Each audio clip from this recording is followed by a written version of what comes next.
दोस्तों, स्पीकवेल के एक नए कार्यक्रम में आपका हार्दिक स्वागत है। आज का हमारा विषय होने वाला है सब्जेक्ट वर्ब ऑब्जेक्ट। यानी सब्जेक्ट का मतलब है कर्ता, वर्ब का मतलब है क्रियापद और ऑब्जेक्ट का मतलब है कर्म। तो इसका इस्तेमाल कैसे होता है ये मैं आपको समझाऊंगा।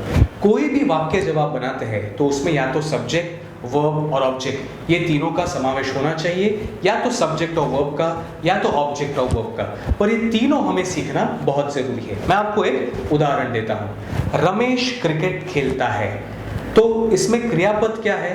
खेलता है, मतलब वर्ब। इसको आप सवाल पूछिए कौन खेलता है, तो आपको जवाब आएगा रमेश। तो रमेश हो गया सब्जेक्ट, खेलता है हो गया वर्ब, और रमेश क्या खेलता है? क्रिकेट। तो क्रिकेट हो गया कर्म यानी ऑब्जेक्ट। सब्जेक्ट यानी क्रिया करने वाला, उसे बोलते हैं कर्ता।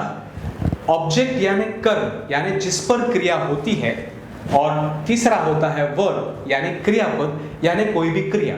तो वापस आपको मैं इसे दोहराता हूं। सब्जेक्ट यानी कर्ता यानी क्रिया करने वाला, ऑब्जेक्ट यानी कर्म यानी जिस पर क्रिया होती है, और तीसरा होता है वर्ब यानी क्रियापद यानी कोई भी एक्शन। और एक एग्जांपल मैं देता हूं। दादी माँ कहानी सुनाती है। सुनाती है यानी वर्ब क्रिया है, वो क्रिया कौन कर रहा है?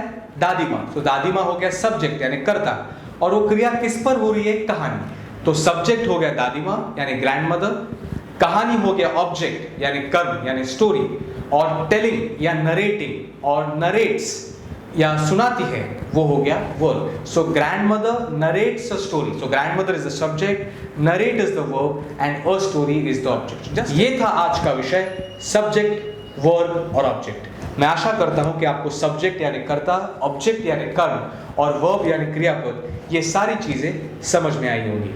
धन्यवाद।